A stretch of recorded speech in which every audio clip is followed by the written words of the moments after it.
Hello दोस्तों, Delhi police math practice class 3 में आप सभी लोगों का स्वागत है। भाई देखो, आज हम कर रहे हैं 20 क्वेश्चंस की प्रैक्टिस जैसे हमने प्रीवियस क्लास में की थी। और ये सभी के सभी जो क्वेश्चन है ये दिल्ली प्रीवियस ईयर के क्वेश्चंस है। ठीक है, तो इससे आपकी जो प्रैक्टिस है वो आपकी रिवीजन भी हो जाएगी और साथ में साथ आपकी क्वेश्चंस की प्रैक्टिस भी हो जाएगी। तो चलिए अभी स्टार्ट करते हैं पहले क्वेश्चन से। भाई देखो, पहले क्वेश्चन में इसमें कहता है कि सोनल और अर्जुन मिलकर किसी काम को 57 डेज में करते हैं। ठीक है, तो सोनल और अर्जुन किसी काम को मिलकर 57 डेज में कंप्लीट करते हैं। ठीक है, दूसरे में कहता है कि अर्जुन और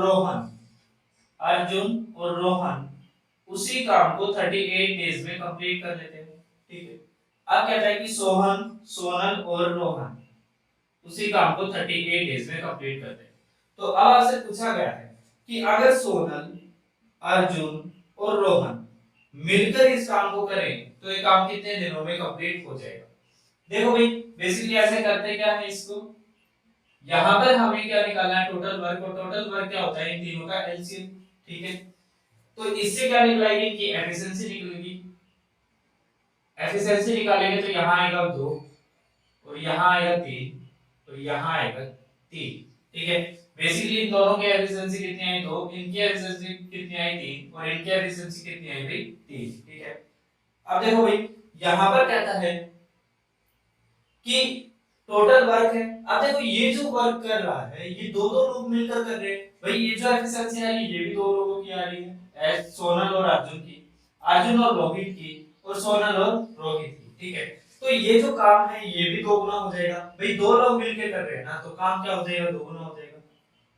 तो दोगुना हो जाएगा तो ये हो जाएगा कितना, 228। ठीक है, अब टोटल एफिशिएंसी कितनी है भाई, एफिशिएंसी बनेगी भाई 8, तो 228 बटा 8 कितना आ जाएगा भाई आपका, 28.5 दिन।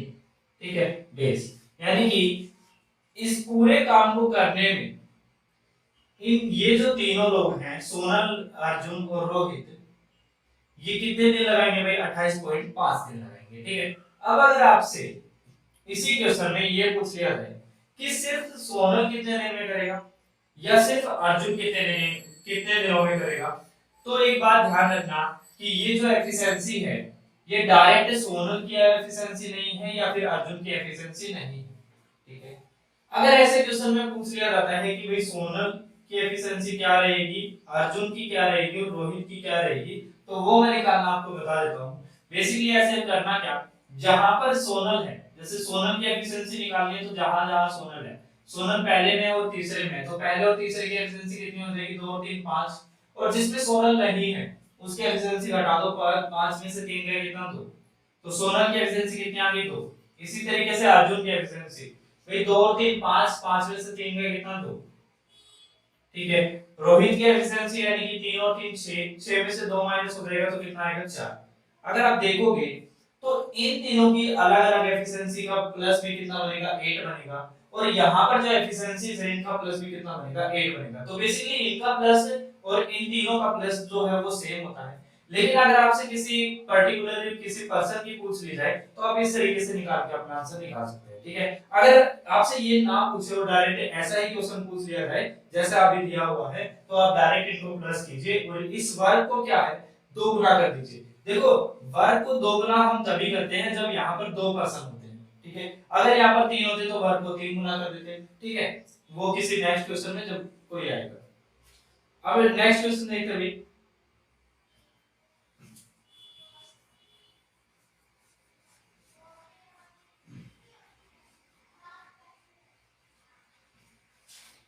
देखो भाई, नेक्स्ट क्वेश्चन में इसमें कहता है ट्रेन की जो लेंथ है वो कितनी है, 120 मीटर है।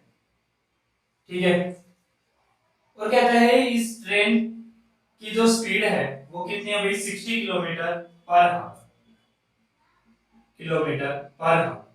ठीक है, और ये जो टाइम ले रही है ये कितना ले रही है भाई, 18 सेकंड। ठीक है, अब क्वेश्चन में क्या कहता है कि 120 मीटर लंबी ट्रेन 60 किलोमीटर प्रति घंटे की रफ्तार से 18 सेकंड के अंदर एक पुल को क्रॉस करती है। अब पहले क्वेश्चन समझ लो, फिर पुल को क्रॉस करने का मतलब क्या है कि एक ट्रेन है। ठीक है, यहां पर एक पुल है।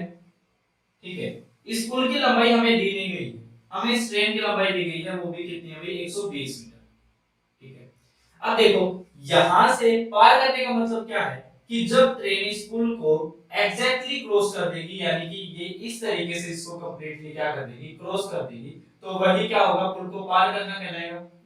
ठीक है, अब पुल को पार करने में इसने क्या किया, ये जो ब्रिज है इसकी लेंथ को क्रॉस किया भाई, ब्रिज की पूरी लेंथ को क्रॉस किया, और प्लस में अगर आपने देखा होगा तो यहाँ पर इसका इंजन है। ठीक है, यहां से लेकर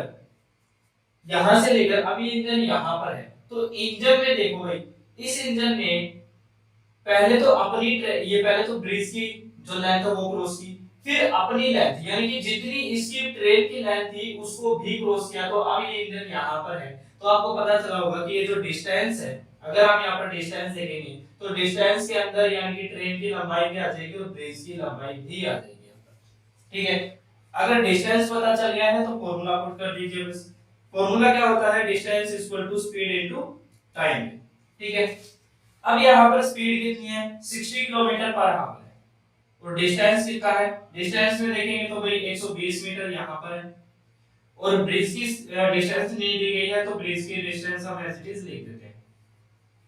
तो यहाँ पर स्पीड यानी कि 60 किलोमीटर पर आवर,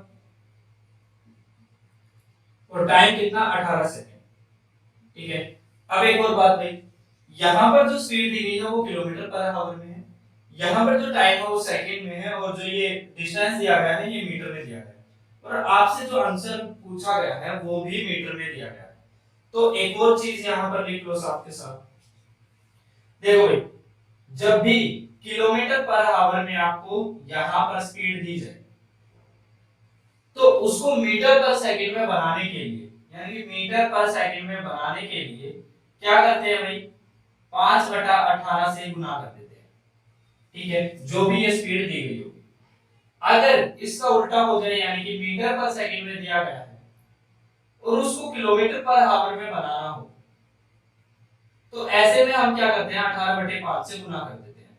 ठीक है, अब इसको याद कैसे रखेंगे, रखने का तरीका सबसे अच्छा यही है कि हमें बनाना क्या है ये ध्यान रखो बस।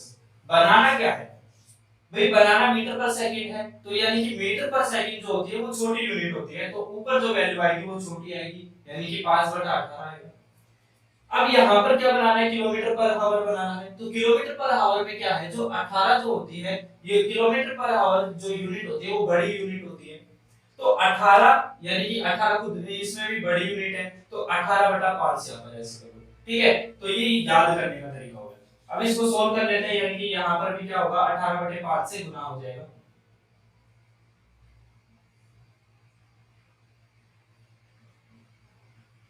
ठीक है, सॉरी 5/18 से, मीटर पर सेकंड बनाना है ना, तो 5/18 से, तो ये कैंसिल हो जाएगा, यहाँ पर आ जाएगा 300। ठीक है, 120 इधर अगर माइनस हो जाएगा, तो बोट इसकी जो ब्रिज की जो लेंथ होगी वो कितनी आ जाएगी भाई, 180 मीटर। ठीक है, तो ब्रिज की लेंथ कितनी आ जाएगी भाई, 180 मीटर। ठीक है, अब देखो भाई नेक्स्ट क्वेश्चन में,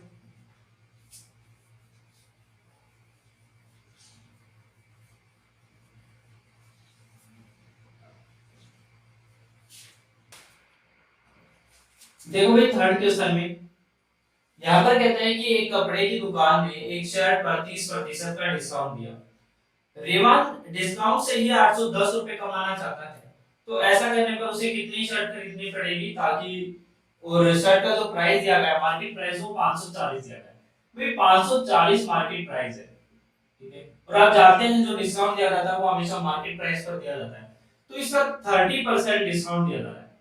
ठीक है, तो कितना डिस्काउंट हो गया भाई, 162 रुपीस का हो गया। ठीक है, लेकिन जो रेवान है वो इसी डिस्काउंट से 810 रुपए कमाना चाहता है, तो 810 रुपए कमाने के लिए इसको कितनी शर्टें खरीदनी होगी भाई, कितना मल्टीपल हो गया, 5 मल्टीपल, यानी कि 5 ही शर्ट उसे क्या करनी पड़ेगी, परचेज करनी पड़ेगी। ठीक है, तभी वो कितने रुपए कमा पाएगा अपने डिस्काउंट से, 810 रुपए। ठीक है, तो यही हो जाएगा आपका आंसर। अब भाई नेक्स्ट क्वेश्चन देखते हैं, देखो भाई नेक्स्ट क्वेश्चन में कहता है कि एक जो शॉपकीपर है वो 12% के प्रॉफिट पर एक सामान को बेचता है, ठीक है। तो ये 12% का प्रॉफिट आप जानते हैं 3/25, यानी कि जो वस्तु 25 रुपए की है वो कितने की सेल हो रही है भाई, 28 रुपए की सेल हो रही है, ठीक है। ये कॉस्ट प्राइस हो गया, ये सेलिंग प्राइस हो गया, ठीक है। अब कहता है कि वास्तविक वजन से 15% कम वजन उपयोग में लाता है, यानी कि जो वेट क्वांटिटी उसे देनी चाहिए थी वो क्वांटिटी वो नहीं दे रहा है, उसमें भी 15% का क्या कर ले रहा है, चोरी कर ले रहा है, ठीक है। 15% की क्या कर ले रहा है, चोरी कर ले रहा है। तो 15% की फ्रैक्शन कितनी होती है भाई, 3/20, यानी कि उसे क्वांटिटी देनी चाहिए, कितनी चाहिए थी भाई, 20 क्वांटिटी उसे देनी चाहिए थी, सेल कितनी चाहिए थी, 20 क्वांटिटी। लेकिन वो कर क्या रहा है, 20 में से 3 को बचा रहा है, तो यानी कि कितनी बचा रहा है, 17 क्वांटिटी को अपने पास रख ले रहा है, ठीक है। अब मल्टीपल कर लो, ये कितना आ जाएगा भाई, 560, यहाँ पर कितना आ जाएगा, 425, ठीक है। यहाँ कितना भाई, कॉस्ट प्राइस कितना आ गया, 425, और सेलिंग प्राइस कितना आ गया भाई, 560, ठीक है, ठीक है भाई। अभी प्रॉफिट निकालना है तो 135 बटा कितना आ जाएगा भाई, 425, सॉरी 135 बटा 425 गुना 100, ठीक है। अब देखो, या तो इसे कैलकुलेट करो या फिर बिना कैलकुलेट किए हुए भी आप आंसर लगा सकते हो। जैसे यहाँ पर जो ऑप्शंस है आपके, ये काफी दूर दूर है, तो यहाँ पर देखो 13 या 39 होता है, ठीक है, और 5 या 15, तो ये जो अगर मैं इसका 3 गुना भी कर दूं, इसका 3 गुना करूं, तो 5 या 15, 13 या 39, यानी कि 900 405 के आसपास इसका आंसर बनता। अगर ये इसका 3 गुना होता तो 5 के आसपास आंसर बनता, तो 3 गुना से थोड़ा सा ज्यादा है, तो यानी कि आंसर क्या आएगा, 3 गुना से थोड़ा सा कम आएगा, यानी कि 33%, 33.33% से थोड़ा सा कम आपका आंसर आ जाएगा। और एक ही ऑप्शन है आपके पास, यानी कि 31.76%, तो ये हो जाएगा आपके इस क्वेश्चन का आंसर भी, ठीक है। या फिर आप इसे कैलकुलेट भी करके देख सकते हैं।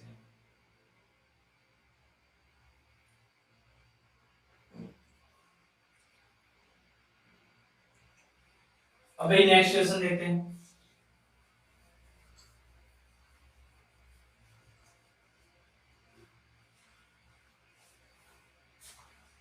देखो भाई नेक्स्ट क्वेश्चन में दिया गया है कि एक आयताकार, एक क्यूबॉइड आपके पास ये रूम है, ठीक है, एक क्यूबॉइड टाइप का रूम है। देखो जब तीन साइडें ऐसे दे दी जाए तो समझ लेना वो क्यूबॉइड ही है, ठीक है। तो कह रहे हैं इसमें कि एक पोल को हमें एडजस्ट करना है, तो उस लंबे से लंबे पोल की जो हाइट होगी वो क्या होगी। बेसिकली अगर आप इस डिब्बे को समझ सको तो कैसे समझना है भाई, भाई मैं कह रहा हूँ इस बेस को ना, इस शेडेड एरिया को मैं नीचे बना देता हूँ एक बार। ये है रेक्टेंगल शेप, लेकिन मैंने इसको थोड़ा सा हल्का सा टेढ़ा बन करके बनाया है ताकि आपको समझ आ सके, ठीक है। इसको पैरेललोग्राम या फिर रोम्बस मत समझना, ये है रेक्टेंगल ही, लेकिन बस मैंने इसको थोड़ा सा तिरछा कर दिया है ताकि आपको जो है ये साइड्स अच्छे से समझ आ सके, ठीक है। और एक साइड जो है वो इस तरीके से है, ठीक है।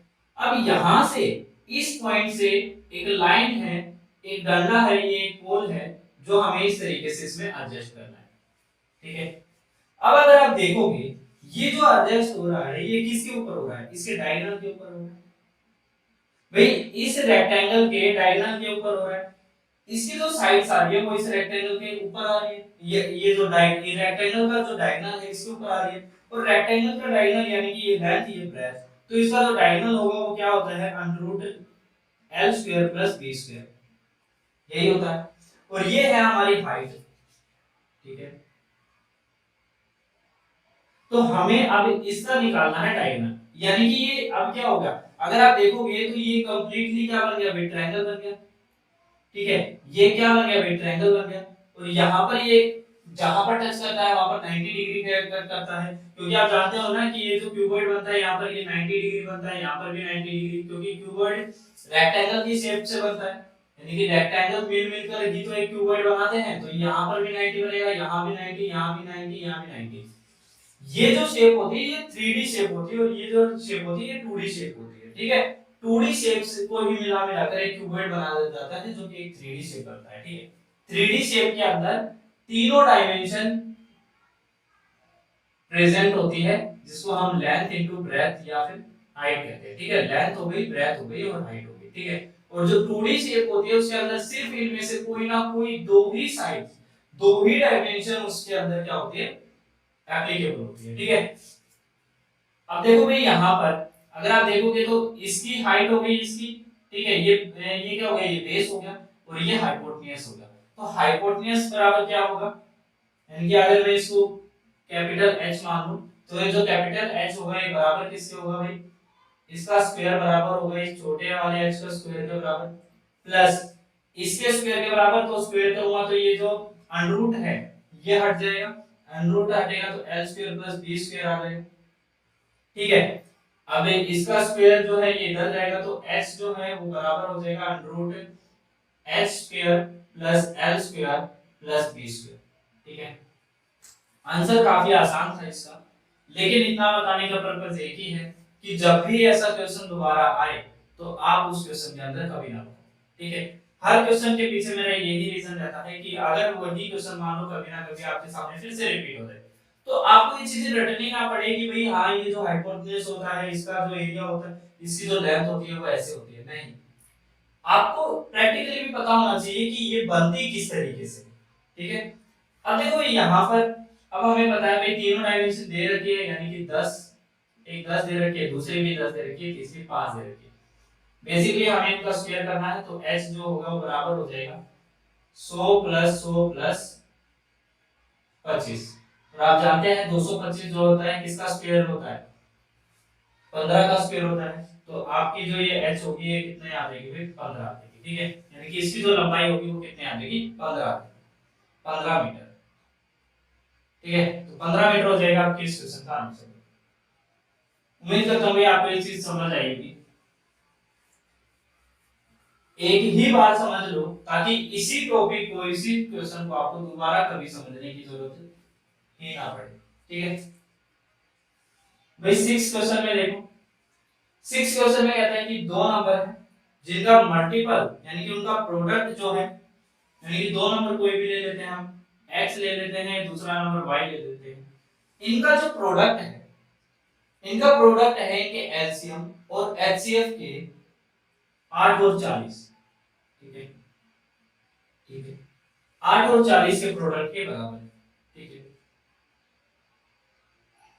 तो हमें इनका प्रोडक्ट बताना है। तो बेसिकली ये दो नंबर है, ठीक है। इन दोनों नंबर का जो एचसीएफ है यानी कि हाईएस्ट कॉमन जो फैक्टर है वो कितना है, 8 है। और इसका जो लोएस्ट कॉमन मल्टीपल है वो कितना है, 40 है। अब बेसिकली हमें दो नंबर ऐसे चाहिए जिनका जो एलसीएम है वो 40 है। अब देखो एलसीएम 40 दो नंबरों का 8 और 5, जैसे हम इनका निकालते हैं तो 8 और 40 यानी कि इसका जो एलसीएम आएगा वो कितना आएगा, 40 आएगा। लेकिन highest common factor HCF, HCF इसका 40 नहीं आएगा। HCF अगर इसका 40 है या सॉरी 8 है तो इसका मतलब ये है कि जो भी दोनों नंबर है वो 8 के ही क्या है, मल्टीपल है, ठीक है। अगर 8 के मल्टीपल है तो यही दोनों नंबर है आपस में, ठीक है। तो इन्हीं का प्रोडक्ट ले लो 320, यही हो जाएगा आपका आंसर, ठीक है।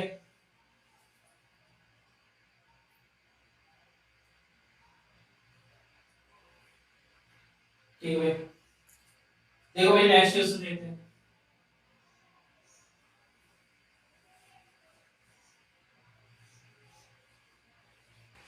देखो भाई सातवें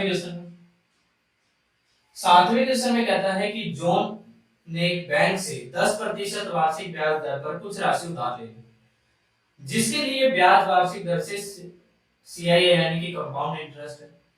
यदि उसने 4 वर्ष के अंत में इतने रुपए का भुगतान किया, देखो भाई 10% वार्षिक ब्याज पर, अब 10% का मतलब क्या है कि 10 रुपए थे तो अब कितने हो जाएंगे, 11 हो जाएंगे। और कितने समय के लिए, 4 वर्ष के अंत के लिए, तो 4 यानी कि इनकी 4 4 क्या हो जाएगी, पावर हो जाएगी। अगर आप देखोगे तो भाई यहाँ पर 4 पावर यानी कि कितना हो जाएगा, 10,000, ठीक है। इसकी पावर 4 करोगे तो भाई 1331 गुना कितना भाई, 11। 11 से मल्टीपल का तरीका यही है कि या तो एग्जैक्ट कर लो या फिर ये देखो भाई, ये लास्ट पॉइंट है, ये लास्ट वन है, वन एज इट इज रखो, वन को थ्री में प्लस कर दो, फोर हो जाएगा, थ्री को थ्री में प्लस करो, सिक्स आ जाएगा, थ्री को वन में प्लस करो, फोर आ जाएगा, और फोर एज इट इज रखो। ठीक है, तो ये हो जाएगी 11 की पावर 4, ये हो जाएगी 10 की पावर 4। यानी कि बेसिकली बनना कितना चाहिए था भाई, 146 41 बनना चाहिए था। ठीक है, लेकिन उसने चुकाया कितना, कितना कितना भुगतान किया भाई उसने, उसने जो भुगतान किया है वो किया है 21,961.50, इतने रुपए का उसने भुगतान किया है। ठीक है, तो उसने जो उधार लिया था बैंक से लोन, वो कितने रुपए का था। अगर आप देखोगे तो यहाँ पर जो आंसर दिए गए हैं वो सारे के सारे एक्यूरेट है। ठीक है भाई, ये देखो, ये इसका कितना गुना है, अगर आप मल्टीप्लाई करोगे तो इसका लगभग 1.5 गुना आएगा। ठीक है, लगभग क्या आएगा, 1.5 गुना आएगा। अगर ये 1.5 गुना है तो ये भी तो 1.5 गुना होगा, तो कितना हो जाएगा, 15,000। तो 15,000 आ जाएगी आपकी अमाउंट। ठीक है, अब आप सोचेंगे कि एग्जैक्ट यहाँ पर 1.5 गुना कैसे हो सकता है, 1.5 गुना कैसे हो सकता है। तो देखो, इसमें दिमाग लगाकर देखो कि भाई यहाँ पर कितना है, देखो 14,641, यहाँ पर कितना है, 21,961। अगर मैं ये कहूँ कि भाई 14,000 का 14,000 का 1.5 गुना कितना होगा, तो आप कहेंगे 21,000। भाई 14,000 का 1.5 गुना कितना है, 21,000 हो जाएगा। ठीक है, अब यहाँ पर देखो भाई 14,000 का 1.5 गुना यानी कि 21,000, लेकिन ये 21,000 से थोड़ा सा ज्यादा है, थोड़ा ज्यादा क्या, 1,000 के लगभग ज्यादा है। लेकिन ये 600 जो 40 है, भाई यहाँ पर मैं क्या करता हूँ, इसको अलग अलग बांट लेता हूँ, अलग अलग बांटूंगा तो 14,000 हो जाएगा, एक तो प्लस 640 हो जाएगा। ठीक है, तो मुझे 1.5 गुने के लगभग करना है, मुझे देखना है कि ये कितना हो सकता है। तो अगर मैं इसका 1.5 गुना करूंगा तो कितना आ जाएगा, 21,000। इसका लगभग 1.5 गुना करूंगा तो 600 में 30 जोड़ूंगा यानी कि 90 हो जाएगा, भाई 900 हो जाएगा, 900 में 20 और जोड़ दूंगा यानी कि 920 हो जाएगा। अब आप देख रहे होगे, ये 21,920 बन रहा है, ये 21,961 बन रहा है, यानी कि लगभग से बिल्कुल ही सेम बन रहा है। और एक और बात, अगर आप 1.5 गुना से इसको मल्टीप्लाई करोगे तो आपका यूनिट डिजिट भी क्या है, 5 ही बनेगा। ठीक है, तो इस तरीके से आप अंदाजा लगा सकते हो और आपका अंदाजा ठीक भी होगा। ठीक है भाई, तो 15,000 हो जाएगा आपके इस क्वेश्चन का आंसर। अब 8 क्वेश्चन देखते हैं।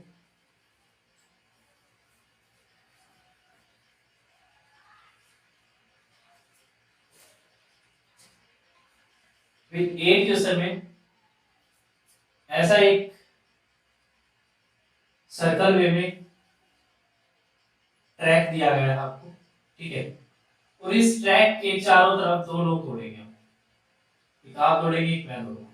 ठीक है, दो लोग दौड़ेंगे। भाई यहां से ये है स्टार्टिंग पॉइंट, भाग मिल्खा भाग वाला। भाई ए जो है वो 10 मीटर पर सेकंड से दौड़ेगा और बी जो है वो 16 मीटर पर सेकंड से दौड़ेगा। और इस ट्रैक की जो लंबाई है वो कितनी है, 400 मीटर की है। ठीक है, अब मेरा क्वेश्चन आपसे ये है कि इसमें सबसे पहले जो इस ट्रैक को कंप्लीट करेगा वो कौन होगा। तो आपको पता है कि भाई जिसकी स्पीड ज्यादा वो उतना कम समय लेगा, तो यानी कि ये ही क्या करेगा, इस ट्रैक को कंप्लीट कर देगा जल्दी से जल्दी। ठीक है, तो मैं इसकी स्पीड निकाल लेता हूं भाई, मेरे पास क्या है, टाइम स्पीड है और ये क्या है, डिस्टेंस है, तो मैं इसका टाइम निकाल लेता हूं। टाइम कितना निकलेगा भाई, 25 सेकंड। ठीक है, टाइम कितना निकला भाई, 25 सेकंड। तो यहां पर भी टाइम निकाल लेता हूं भाई, इसको कितना टाइम लगेगा, 40 सेकंड। ठीक है, अब एक बात बताओ भाई, ये 40 सेकंड, ये 40 सेकंड ले रहा है, ये 25 सेकंड ले रहा है, ये इससे 15 सेकंड कम ले रहा है, लेकिन मुझे सिर्फ और सिर्फ यहाँ पर टाइम बताना है कि एक ऐसा टाइम बता दो कि जब ये दोनों रेसर यहाँ से भागे और भागने के बाद बस मुझे ये एक बार और मिलवाने हैं। भाई ये स्टार्टिंग पॉइंट आप जानते हैं, ये 16 मीटर पर सेकंड से भागेगा, यानी कि हर मीटर पर इससे 6 के डिस्टेंस में चलेगा, हर मीटर पर 6 डिस्टेंस कवर करेगा, मतलब ज्यादा करेगा। तो ये 6 मीटर, जब तक ये इसको पूरा कवर कर लेगा, यानी कि ये 400 मीटर को कवर कर लेगा, जब तक ये इससे क्या 25 का 150 यानी कि 150 और मीटर आगे चल पड़ेगा। ठीक है, तो बेसिकली तो मुझे इनका क्या चाहिए, समझ गए होंगे, लोएस्ट कॉमन मल्टीपल। तो इनका एलसीएम इसका क्या हो जाएगा, आंसर हो जाएगा, यानी कि 200 सेकंड के बाद ये क्या होंगे, आपस में मिल पड़ेंगे। ठीक है, 200 सेकंड के बाद क्या होंगे, ये आपस में मिल जाएंगे। ठीक है भाई, अब ये 9 क्वेश्चन देखते हैं।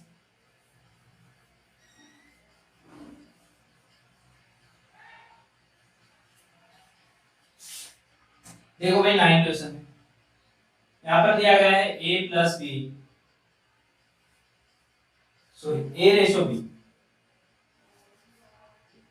a रेशो बी, इसका जो रेशो है वो कितना है, 5:6। ठीक है, और दिया गया है b रेशो सी, इसका जो रेशो है वो कितना है, 6:7। 6:7 है तो मैंने ऐसे लिख दिया। ठीक है, अब देखो ये बेस, ये अगर बी सेम नहीं होता तो हमें सेम बनाना पड़ता, अगर सेम है तो कोई दिक्कत ही नहीं है, तो इसको ऐसे ही रख दो, यहाँ 7 आ जाएगा, यहाँ 6 आ जाएगा, यहाँ आ जाएगा 5। ठीक है, ये इनके बन जाएंगे रेशो। अब आपसे जो पूछा गया वो निकाल लेते हैं। पूछा गया है a प्लस बी, तो a प्लस बी यानी कि 11, b प्लस सी यानी कि 13, और c प्लस a यानी कि 12। तो 11 13 12 आपका क्या हो जाएगा, आपका आंसर। ठीक है, अब नेक्स्ट क्वेश्चन देखते हैं।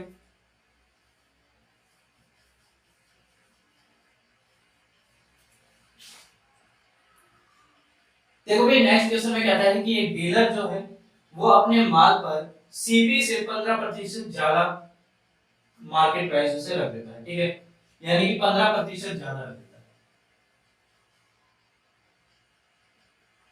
9 क्वेश्चन होगा, कहता भाई एक डीलर अपने मार्केट प्राइस से, ठीक है, तो कॉस्ट प्राइस से 15% ज्यादा, भाई 15% की फ्रैक्शन आप जानते हैं 3/20, यानी कि 20 रुपए की कोई वस्तु थी, वह कितने की मार्केट प्राइस उसे रख रहा है, 17 रुपए की रख रहा है। ठीक है, सॉरी लाभ पर रख रहा है ना, तो 23 की रख रहा है, यानी कि देखो 20 रुपए की वस्तु थी, उसका मार्केट प्राइस कितना रखा है, 23 रुपए रखा है। ठीक है, कहता है फिर वह उस पर 20% की छूट दे देता है, यानी कि इस मार्केट प्राइस पर ही डिस्काउंट दिया जाएगा, तो इस पर डिस्काउंट देकर इसे सेल करता है कितना, 20% का इस पर डिस्काउंट दे देता है। या तो 20% निकालो या फिर इसको फ्रैक्शन में ले लो। भाई 20% अगर आप निकालोगे तो 23 बटा कितना आ जाएगा, 5 आ जाएगा, यानी कि 2 पॉइंट, भाई 5 चौक 20 और 5 6 30, यानी कि 4.6 का क्या होगा, इस पर डिस्काउंट दिया जाएगा। 4.6 का अगर डिस्काउंट देंगे तो ये कितना हो जाएगा, 18.4 हो जाएगा। ठीक है, तो यानी कि 20 रुपए की वस्तु 18.4 रुपए में सेल कर दी, तो आप कहते हैं इस पर जो लॉस हुआ है वो बता दो। तो लॉस कितने का हुआ भाई, 1.6 का लॉस हुआ, कितने पर भाई, 20 पर, तो गुना 100। आप जानते हैं ये 5 पर जाएगा तो ये कितना हो जाएगा, 8% हो जाएगा। यही हो जाएगा आपका आंसर। ठीक है, नेक्स्ट क्वेश्चन देखते हैं भाई।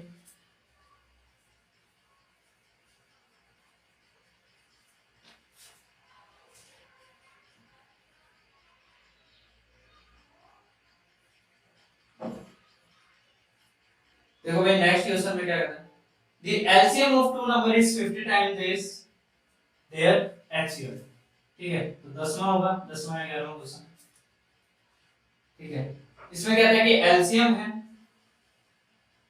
देखो एक चीज मैं साथ के साथ लिख देता हूं, जो एलसीएम इनटू एचसीएफ होता है ना, ये बराबर होता है नंबर 1 इनटू नंबर 2, यानी कि किसी भी दो नंबर का, किसी भी दो नंबर का एलसीएम और उनका एचसीएफ का प्रोडक्ट बराबर होता है उन दोनों नंबरों के प्रोडक्ट के बराबर।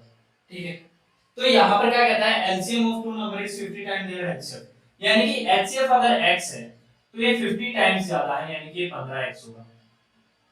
ठीक है, कहता है sum of the number, the sum of the LCM and HCF is,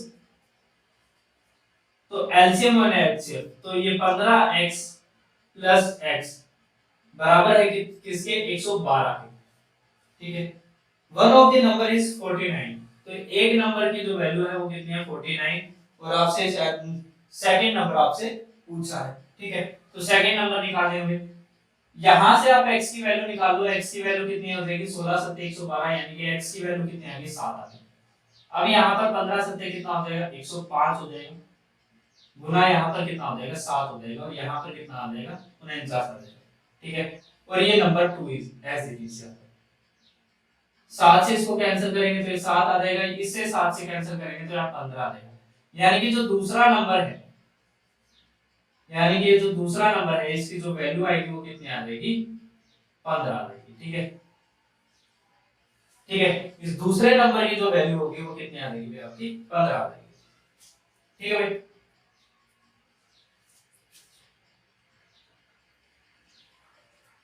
next question देख लेते हैं।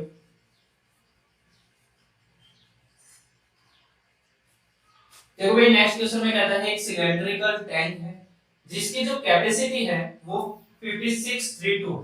ठीक है, कैपेसिटी का मतलब आप जानते हो ना, मान लो ये टैंक है, मुझे इसकी कैपेसिटी प्राप्त करनी है। तो कैपेसिटी का मतलब ये है कि इस टैंक के अंदर कितने कितने मटेरियल को रखा जा सकता है, या फिर हम इस तरीके से इसका वॉल्यूम भी कह सकते हैं।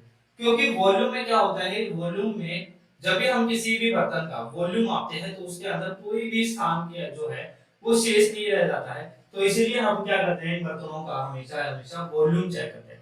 और वॉल्यूम किसके द्वारा चेक किया जाता है, हमेशा हमेशा लिक्विड के द्वारा। ठीक है, तो यहां पर कहता है कि इसकी जो कैपेसिटी है वो कितनी है 5632 है। ठीक है, सेंटीमीटर क्यूब, मीटर क्यूब। ठीक है, कहता है यदि इसके आधार का व्यास, यानी कि ये जो डायमीटर है, इसके जो बेस का जो डायमीटर है वो 16 है, तो इसकी जो रेडियस होगी वो कितनी हो जाएगी 8 हो जाएगी। इसकी डेप्थ आपको बतानी है, डेप्थ बता दो या हाइट बता दो, व्यास से भी। ठीक है, तो इसका जो वॉल्यूम होता है वो बराबर किसके होता है भाई, वॉल्यूम होता है पाई आर स्क्वायर एच। ठीक है, एच आपको फाइंड करनी है, और ये बराबर किसके है 5632 के। ठीक है, तो पाई यानी कि 22/7, आर यानी कि 8 × 8, और हाइट बराबर 5632। ठीक है, कैंसिल करेंगे तो 8 से 704, फिर 8 से 8 और 8, फिर 22 से 4 पर, और तो हाइट आपकी आ जाएगी, हाइट या फिर डेप्थ आपकी जो आ जाएगी वो आ जाएगी 28 मीटर। तो ये हो जाएगी आपके इस क्वेश्चन का आंसर। ठीक है, अब नेक्स्ट क्वेश्चन देखते हैं। तथा बीमारी की वजह से एक व्यक्ति का जो वजन है वो एक महीने में 80 किलो से 64 किलोग्राम, तो उसको तो फायदा हो गया, बीमारी ने उसका वजन कम कर दिया। ठीक है, तो व्यक्ति के भार में प्रतिशत की कमी बतानी है। तो इस 80 से 64 हो गया, बच्चों वाला क्वेश्चन है, 80 से 64 हो गया तो कितने की कमी हुई 16 की कमी। 16 की कमी किस पे भाई 80 पे, 16 की कमी 180 पर, तो 1/5, 1/5 क्या होता है भाई 20%। ठीक है, तो 20% की कमी हुई भाई। अब नेक्स्ट क्वेश्चन देखते हैं भाई। देखो भाई नेक्स्ट क्वेश्चन में कहता है कि एक नंबर है 350, एक नंबर 350 है। ठीक है, यानी इसमें 20% की वृद्धि की जाती है। ठीक है, 20% की इसमें वृद्धि की गई, तो 20% की वृद्धि यानी कि भाई 6/5 कर दिया गया इसका। ठीक है, 6/5 कर दिया गया। अब ये जो नंबर बना है, अब इसके अंदर 25% की कमी कर दी। 25% की कमी का मतलब क्या है भाई, 25% की कमी का मतलब होता है 1/4, यानी कि जो पहले 4 था वो अब 3 कर दिया, 4 से हटाकर कितना कर दिया 3 कर दिया, तो ये वैल्यू कितनी कर दी 3/5 कर दी। तो अब बस आपको वैल्यू कैलकुलेट करनी है यहाँ पर भाई, 5 से यहाँ पर जाएंगे तो 70 आ जाएगा, 5 से फिर से जाएंगे तो 14 आ जाएगा। ठीक है, 14 दिया 42 हो जाएगा, और 42 गुना कितना हो जाएगा 6 हो जाएगा, सॉरी 42 गुना कितना हो जाएगा 6 हो जाएगा। ठीक है, तो 6 दूनी 12, तो एक 624 और एक 25, तो 252 आ जाएगी भैया आपकी।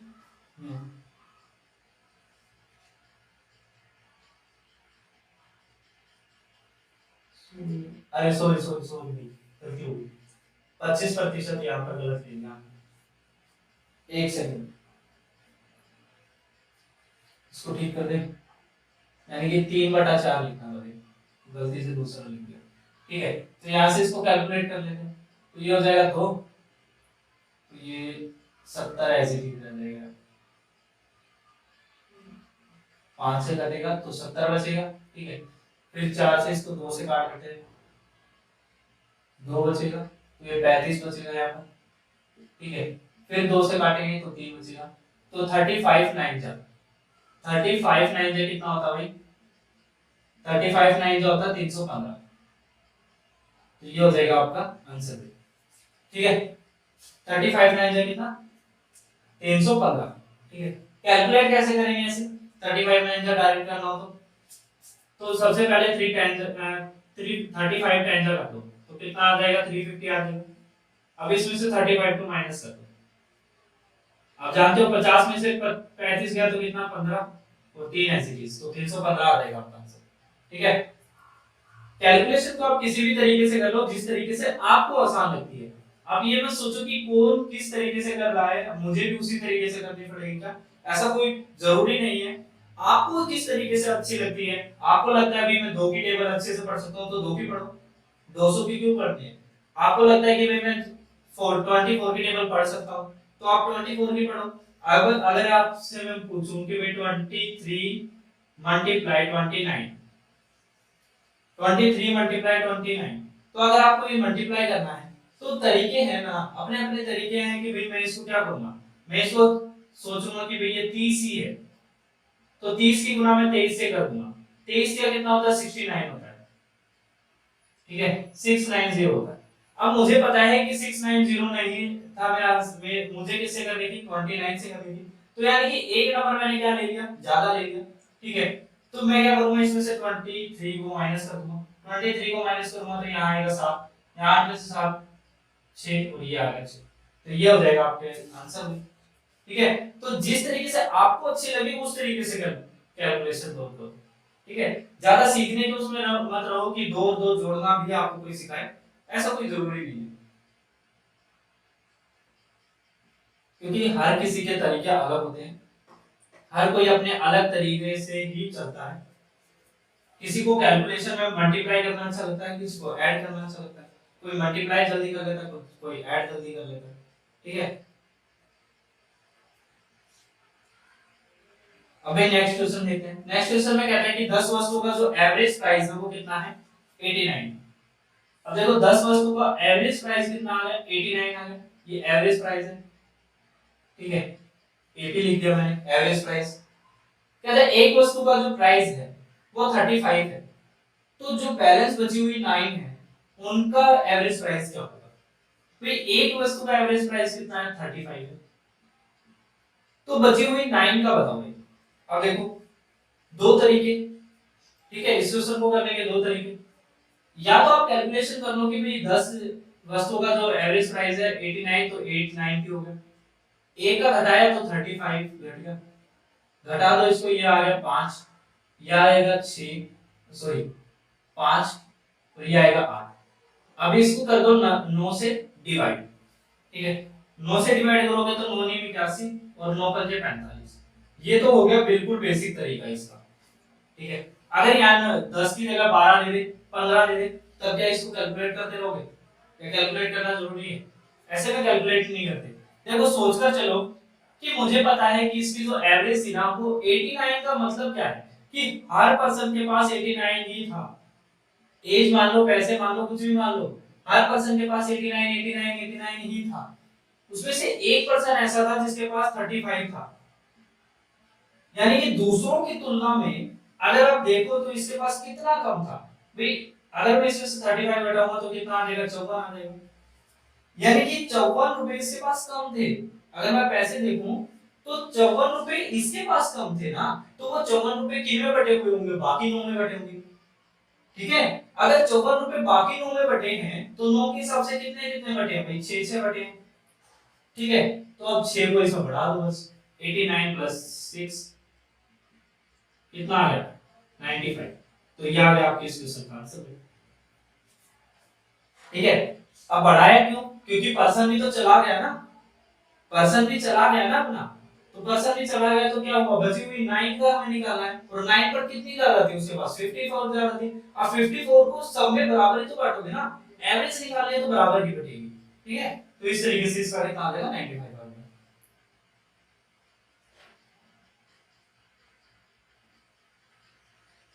ठीक है, अब नेक्स्ट क्वेश्चन देखते हैं। अब देखो भाई यहाँ पर एक रेशियो का क्वेश्चन है, कहते हैं 7 और 5 3। ठीक है, इसका एक फोर्थ रेशियो है, कोई भी मान लो x मान लो, y मान लो, कुछ मान लो, और दूसरी एक वैल्यू है, वो क्या है भाई 7 13 और एक तीसरी कोई वैल्यू। ठीक है, हमें इस वैल्यू का और इस वैल्यू का रेशियो बताना है, रेशियो बताना है। ठीक है, अब देखो रेशियो में लिखने का तरीका क्या होता है भाई, 7/5 होगा, इनका जो रेशियो होगा वो बराबर होगा इनके रेशियो के, यानी कि 5/3 के बराबर होगा। अब ये जो रेशियो होगा ये बराबर होगा कितने 3/x के। ठीक है, अब यहाँ पर देख लो भाई 7/13, ये जो रेशियो होगा ये बराबर किसके होगा 13/y की। ठीक है, अब x की वैल्यू निकालो भाई, यहां से कितना आ जाएगा, इसको हटा दो क्योंकि ये बराबर ही तो है ना, बराबर है तो हटा दो वरना कैलकुलेशन ज्यादा कर देगा। ये कितना हो जाएगा 7x हो जाएगा, बराबर कितना हो जाएगा 15 के हो जाएगा। ये कितना हो जाएगा 7y हो जाएगा, बराबर कितना हो जाएगा 169 के हो जाएगा। ठीक है, अब यहाँ से y की वैल्यू अगर निकालोगे तो 169 अपन कितना आ जाएगा 7 आ जाएगा। यहाँ से x की वैल्यू निकालोगे तो 15 बटे कितना आ जाएगा 7 आ जाएगा। अब x और y का हमसे रेशियो पूछा है तो बेस सेम है तो इनको कैंसिल कर दो। ठीक है, रेशियो कितना आ जाएगा 15/169, तो ये हो जाएगा आपके इस क्वेश्चन का आंसर। ठीक है,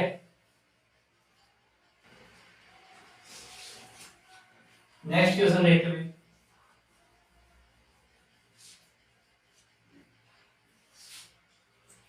देखो भाई नेक्स्ट क्वेश्चन में कहता है ए और बी एक काम को अलग अलग 10, यानी कि एक जो करेगा वो 10 दिन में करेगा, बी जो है वो 15 दिन में करेगा। ठीक है, अब कहता है कि बी अकेले 3 दिन तक काम करता है, तो पहले तो इनकी ये तो टाइम, तो वर्क आ गया कितना 30 आ गया, इनका एलसीएम इनका वर्क होता है, इनकी एफिशिएंसी निकाल लेते हैं, तो एफिशिएंसी निकलेगी तो यहाँ पर कितनी आएगी, ये 3 आएगी 2 आएगी। ठीक है, अब कहता है बी अकेले 3 दिन तक काम करता है, तो बी की एफिशिएंसी कितनी है 2, और 2 ने मिल कितने दिन तक काम किया 3 दिन तक, तो काम कितना कर लिया 6 काम कर लिया। कहता है वो काम छोड़कर चला गया, अब बचा हुआ जो काम है वो ए करता है, तो ए कितने दिनों में काम करेगा भाई, बचा कितना भाई 6 काम इसने किया, तो 20 में से 6 घटा 24 काम बच गया। अब इस 24 काम को कौन कर रहा है, ए कर रहा है, तो ये कितने दिन में करेगा भाई 8 दिन में, तो 8 डेज हो जाएगा भाई आपके इस क्वेश्चन का आंसर। ठीक है, अब एक बेसिक सा क्वेश्चन है, बहुत बेसिक सा, बहुत बेसिक सा क्वेश्चन है।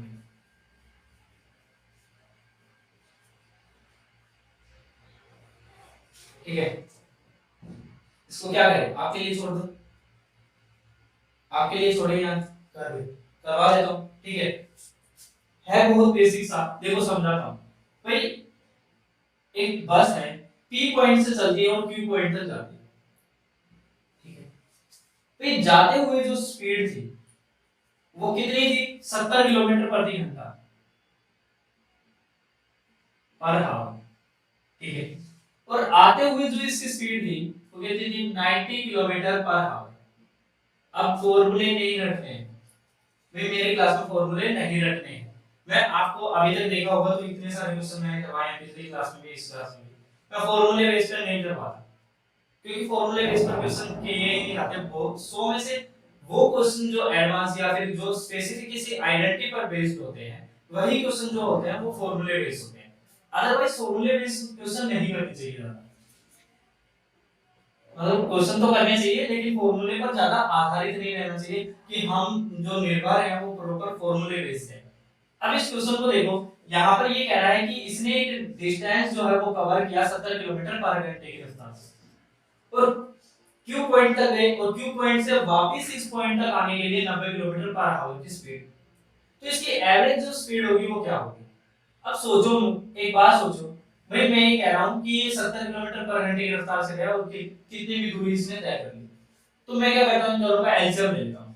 एलसीएम लेने का फायदा क्या होगा कि डिस्टेंस मुझे मिल जाएगी, वो एक डिस्टेंस मिल जाएगी जिसको ये भी तय करेगा और ये भी तय करेगा, ठीक है, और उस डिस्टेंस से मुझे हावर मिल जाएगी। तो मैं क्या करता हूँ, इन दोनों का एलसीएम यानी कि 630, इसका क्या कर लेता हूँ, एक एलसीएम मान लेता हूँ। एलसीएम यानी कि एक डिस्टेंस अपनी तरफ से बना लेता हूँ। अब इस 630 को जाने में इससे जो लगेगा वो 9 घंटे लगेगा। जाने में 9 घंटे, आने में कितने लगेंगे भाई? आने में 7 घंटे लगेंगे, ठीक है।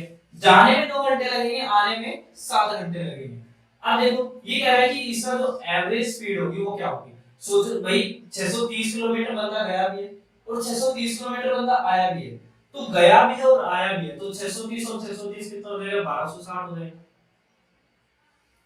ठीक है। अब जाने में कितना समय लगा है भाई? ये तरीका तो पता है ना, distance equal to speed into time, ठीक है। और मुझे क्या निकालना है? मुझे यहाँ पर टाइम मिला हुआ है, मुझे यहाँ पर निकालनी है एवरेज स्पीड। तो एवरेज स्पीड अगर निकालनी है तो क्या करना पड़ेगा? डिस्टेंस इनटू टाइम, ठीक है, ठीक है, सॉरी, डिस्टेंस इनटू टाइम कर दिया, गलत लिख दिया। Distance equal to speed into time, ठीक है। तो अगर मुझे यहाँ पर स्पीड निकालनी है, एवरेज स्पीड निकालनी है, तो एवरेज स्पीड के लिए क्या करेंगे? स्पीड के लिए करना होगा डिस्टेंस अपॉन टाइम, ठीक है। तो डिस्टेंस कितनी कवर की भी? 630 किलोमीटर है, 630 किलोमीटर आए यानी कि 1260 किलोमीटर। और कितने घंटे लगे भाई? 9 घंटे जाने में, 7 घंटे आने में, तो यानी कि 16 घंटे, ठीक है। तो अब इसको कैंसिल करो, 4 से इसको कैंसिल करोगे, 4 के 12, 1 और 4 बजे 20, 4 से 4 फिर से कैंसिल करोगे तो यहाँ पर आ जाएगा 4 7 28 और 3 यहाँ पर 4 8 32, ठीक है, 4 7 और 5, तो 78.75 किलोमीटर पर आवर की स्पीड क्या आ जाएगी? इसकी एवरेज स्पीड आ जाएगी, ठीक है। तो फॉर्मूला रटना नहीं है जब भी ऐसा क्वेश्चन आए। अब देखो भाई नेक्स्ट क्वेश्चन को, भाई यहाँ पर एक कॉस्ट प्राइस दिया गया, ठीक है। कहते हैं एक वस्तु को, टेबल फैन को पहले इतने रुपए में बेचा गया, यानी कि 2827.06 इतने रुपए में बेचा गया, और इससे पहले जो बेचा था वो बेचा था 2230 रुपए में, ठीक है। अब कह क्या रहा है क्वेश्चन में, ये ध्यान से समझो। कह रहा है कि इसको जितने लॉस में बेचा ना उसका 14% प्रॉफिट इसे इतने रेट में बेचने पर हो रहा है। एक बार और समझो, कह रहा है ये जो लॉस हो रहा है ना, जितने प्रतिशत का इसे लॉस हो रहा है भाई, इतने रुपए में बेचने पर जितने प्रतिशत का इस पर लॉस हो रहा है ना, इतने रुपए में बेचने पर उतने प्रतिशत का 14% इस पर प्रॉफिट हो रहा है, ठीक है। इस लॉस का 14% ज्यादा इस पर प्रॉफिट हो रहा है। तो अगर मैं कहूं कि भाई 14% की फ्रैक्शन कितनी होगी? 7/50, यानी कि पहले 50 रुपए का लॉस हो रहा था, अब जो प्रॉफिट हो रहा है वो कितने का हो रहा है? 57 का हो रहा है। तो ये भी x, कॉस्ट प्राइस नहीं है इसलिए x, ठीक है। मैं कह रहा हूं अगर मैं इस 2230 रुपए पे 50x को ऐड करूं तो मुझे कॉस्ट प्राइस मिल जाएगा, ठीक है। अगर मैं इस 2827 रुपए 27.06 रुपए में से ये 57x को माइनस कर दूं, यानी कि ये जो प्रॉफिट हो रहा है इस प्रॉफिट को माइनस कर दूं, तो मुझे जो मिलेगा वो क्या मिलेगा? कॉस्ट प्राइस मिलेगा। तो दोनों ही सेम होंगे, ठीक है, दोनों बराबर होंगे। तो यहां से x की वैल्यू निकालो, यानी कि 107x बराबर आ जाएगा इन दोनों का डिफरेंस। दोनों का डिफरेंस निकालेंगे तो यहाँ पर 06 पॉइंट, ठीक है, 2827 ही है, 2827 ही है, ठीक है, 606, ठीक है, ठीक है भाई, 7 एज इट इज, ठीक है। और यहां से इसको कैंसिल करेंगे तो ये आ जाएगा 2230 है ना ये, हाँ 7 कैंसिल, 12 में से 3 ये 9 और ये आ जाएगा 5। ठीक है, तो 5 से 597.06 आ जाएगा ये आपका, इसकी वैल्यू आ जाएगी। तो x की वैल्यू यहां से कैलकुलेट करो, x को कैलकुलेट करोगे तो ये आएगा 5.58। ठीक है, x की जो वैल्यू आएगी वो कितनी आएगी 5.58। अब x की वैल्यू को यहां पर रख दो तो ये आ जाएगा 230 प्लस 50 मल्टीप्लाई 5.58। ठीक है, अब ये जो आया है ये कॉस्ट प्राइस आया है।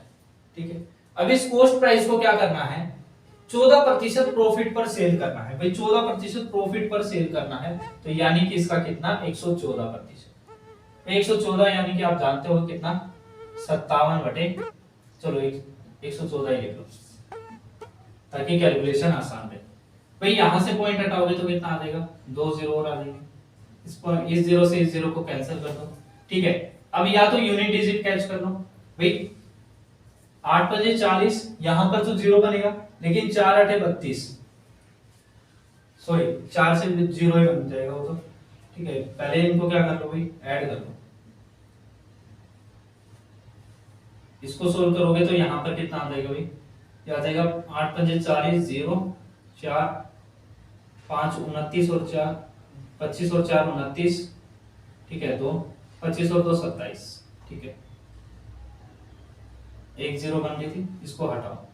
ठीक है, प्लस आ जाएगा 2230, प्लस करोगे तो यहाँ पर आ जाएगा कितना 9 एज इट इज। ठीक है, और ये आ जाएगा कितना 7 और 3 10, 10 की जीरो, हासिल 1, 4 और 1 5 और 2 ऐसे। ठीक है, और इसका निकालेंगे 114%। ठीक है, 114% अगर निकालेंगे तो यहाँ पर देखो भाई लास्ट में कितना बनेगा डिजिट पे, यानी कि देखो नीचे कितना है जीरो, 2 जीरो है, तो यानी कि हमें पता है कि इसके जो लास्ट के 2 डिजिट होंगे, 2 डिजिट को छोड़कर क्या बनेगी पॉइंट बनेगा, और जो सबसे लास्ट यानी कि यूनिट डिजिट जो बनेगा वो क्या बनेगा 6 बनेगा। ठीक है, तो ऐसा एक ही ऑप्शन है हमारे पास, पहला ऑप्शन है 2860.26। ठीक है, कैलकुलेशन आप कर लेना 2860.26। ठीक है, या फिर कैलकुलेशन के तरीके और भी हैं। आपको यहां पर क्या करना होगा भाई, एज इट इज अगर आप गुना कराना चाहते हैं, मैं कह रहा हूं भाई 2509 मल्टीप्लाई 100 को भूल जाओ, मैं कहता हूं 100 प्लस कितना है 14 है। ठीक है, 100 प्लस कितना है 14 है, तो पहले 100 से गुना करा दो तो कितना आ जाएगा भाई 25, देखो यहां पर कर देते हैं, सॉरी ये हो जाएगा 250920। ठीक है, अब किससे करते हैं भाई 14 से कर लेते हैं, 14 से करेंगे तो 126 आएगा, तो 6 और 2। ठीक है, एक आ जाएगा हासिल आ जाएगा, 14 पहले 70 होता है, 70 और 1 71 होता है, तो यानी कि 7 हो जाएगा, 14 दूनी 28, 28 और 7 कितना हो जाएगा 35 हो जाएगा। बस दोनों को ऐड कर दो तो 2 6, यहाँ पर 0 यहाँ पर 6। ठीक है, ये हो जाएगा 8 हो जाएगा, ये हो जाएगा 2, और आपको पता है कि यहाँ पर 100 था तो 2 डिजिट छोड़कर पॉइंट, तो यानी कि 2860.26 हो जाएगा आपका आंसर। ठीक है, तो इस तरीके से आप कैलकुलेशन जो है वो अपनी अच्छी कर सकते हैं। देखो भाई लास्ट क्वेश्चन, तो यहाँ पर टाइम कितना दिया है 1.5 ईयर, और जो रेट है वो कितनी है भाई 8%। ठीक है, तो कहते हैं सी आई माइनस एस आई, जो कितना आ रहा है इनका डिफरेंस 2 to 8। ठीक है, अब जो सी आई है वो कितना काउंट किया है हाफ ईयरली काउंट किया, और एस आई जो है वो कितना काउंट किया है ईयरली काउंट किया। ठीक है, अब देखो अगर ये हाफ ईयरली काउंट किया है तो आपको पता है रेट आधी हो जाएगी, भाई रेट कितनी हो जाएगी यहाँ पर 4% हो जाएगी। ठीक है, अब 4% पर 3 बार रेट लगेगी, यानी कि 3 साल की, भाई 6 महीने के 3 बार इसको कैलकुलेट किया जाएगा। ठीक है, क्योंकि यहाँ पर 1.5 साल है तो 1.5 साल में कितने महीने भाई 6 महीने में 3 बार इसको कैलकुलेट किया जाएगा, तो 3 बार अगर कैलकुलेट किया जाएगा तो 4 प्लस 4 प्लस 16 बटे कितना 100। ठीक है, कैलकुलेट करेंगे तो यहाँ पर आ जाएगा 8.16। ठीक है, इसको एक बार और 4 के साथ, तो यहाँ आ जाएगा भाई कितना प्लस 816 इंटू 4 बटे कितना 100 इंटू 100। ठीक है, यहां से कैलकुलेट करेंगे तो ये कितना आ जाएगा भाई 12.16। ठीक है, और ये कितना आ जाएगा भाई 4 6 24 4 2 और ये आ जाएगा 32।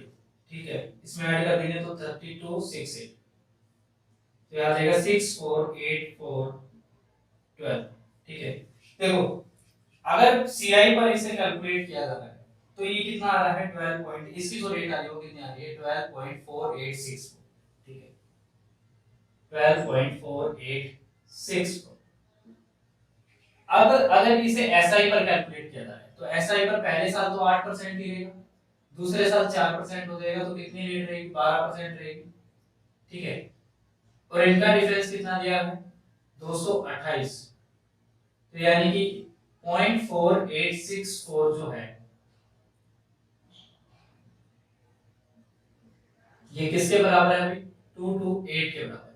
ठीक है, यहां से इसको कैलकुलेट करेंगे तो पॉइंट जाकर यहाँ पर 10,000 आ जाएगा, यहाँ पर कितना आएगा 4864। ठीक है, कैलकुलेट कर लेना, कैलकुलेट करोगे तो आपका आंसर आ जाएगा 46875।